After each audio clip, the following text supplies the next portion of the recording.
The world is changing. This morning, most of us woke up to the sound of our iPhone alarms, checked our emails or social media notifications, and drove to this event using a GPS app. The technology we've seen in our lives has created many positive benefits, such as the ability to work from home, to connect with family and friends overseas, and to access important information through the internet. However, have you ever considered how technology could change the future of work? My name is Conor McLaughlin, and I'm an undergraduate economics student here at UWA. I first became interested in this topic last year when I was transitioning from high school to the workforce. What I quickly realized was that today's workforce is vastly different from that which my parents and grandparents went through. I'm sure all of the young people today could agree that this is true. Since leaving high school, I've already had 7 jobs in 3 industries, and this might seem like a lot, but in fact, it's quite normal.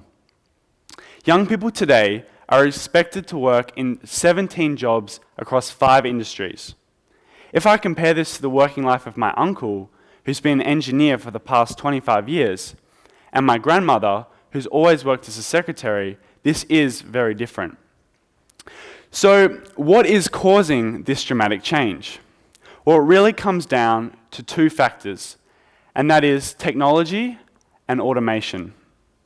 We hear in the news all the time about how jobs are being automated and how many graduate-level positions are quickly disappearing. We also hear about, for example, the self-serve checkouts at Coles. I'm sure you can all agree that this is a perfect example of how technology is disrupting the modern workforce. However, a common misconception out there is that the rapid technological change is going to completely wipe out jobs without replacing them. And this simply is not true. If I take you back to the example before about Coles, we would have all have noticed that the number of jobs at the checkout have vastly decreased. But during the same period of time, there's also been an increase in the amount of jobs available to the people who create, service, and maintain these systems. So, we know that the job market is changing, but how drastic is this change? To answer this, I have a question, and that is, what percentage of young people's jobs will be affected by automation? Now I'm going to throw it over to you. Do I have any suggestions from the crowd? I heard someone over here, 60%? Yeah, that's really close. Slightly higher, yep. No, never mind. And one more suggestion. 70%, that's correct. So, as you can see, the job market is going to be affected for young people. But I know what you're thinking. It's only really students that are going to be affected by these changes. This is not true. I have one more question for you all. And that is, what percentage of the entire job market will be affected by technology in the next 5 to 10 years? Any ideas? Yep. 100%? Not quite. Anyone else? 94? Okay, the answer is 50%. Okay? So not every job will be affected, but a lot of them will be, and many more will be automated. So, we know that there's going to be change, so how can we possibly prepare for this? There's been a lot of research, which I'm sure many of you would have seen, about this topic recently. In particular, the Foundation for Young Australians and the World Economic Forum have put out a number of reports addressing the key skills that all of us need to address moving forward. As we know, it's impossible to predict the exact jobs that will exist in the future. However, it is possible to develop these core competencies. Now, according to the Foundation for Young Australians, some of these core competencies include creativity, problem solving, critical thinking, and presentation skills. Now, these are not skills that we can learn in a traditional sense in the classroom.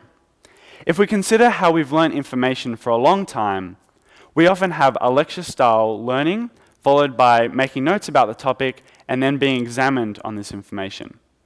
This is not how you learn the future skills. The way in which to do this is quite different. It's important to put yourself in new situations and work in different projects and with people from different backgrounds. That is the key to learning these future skills. Another example of what the future of work will look like is a concept known as the gig economy. Now raise your hand if you've heard of that before. Okay, and a few of you. Great. So the gig economy is quite different from how most of us go about our everyday work now. Let me illustrate what it is using a story. So, my friend Jack graduated from a computer science major at UWA last year. Now in the past, a student like Jack would graduate uni and get one full-time job with a company. Now this is probably what the reality has been for most of the adults here today.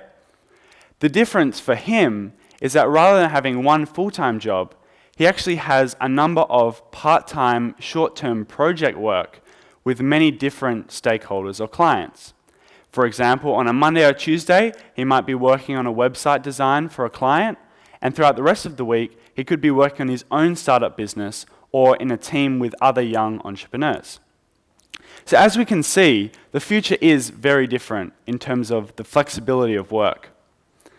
A second example is my friend Dana, who is studying engineering at the moment, but at the same time has started a fashion store online. So, how can we possibly learn these skills that I've just mentioned? Well, it is easy to work on different projects and with different teams, but there's also a number of online courses out there that provide a lot of information.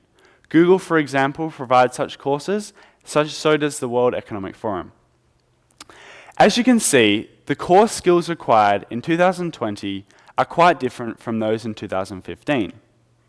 Importantly, problem solving remains the most important skill in the future. However, critical thinking and creativity are going to increase in importance, while negotiation and people management will decrease. So why is this so? Well, in the future, work will be much more project-based and team-based rather than task-based and monotonous as some jobs are today. So, how can we all better prepare ourselves and those that we care about for this new and scary future? The key is that we shouldn't be anxious or afraid of this future of work. The media often makes it out to be this way, and it can be quite intimidating. However, as I've shown, these key skills really can be developed and are the key to unlocking more opportunities for all of us. So whether it's learning a new language, going to an arts class or joining a sports team, working with people on different projects, or reading about someone that you've never met before, these are all practical ways that you can learn the skills of the future. So what are you going to do to make sure that you have these skills of the future? Thank you.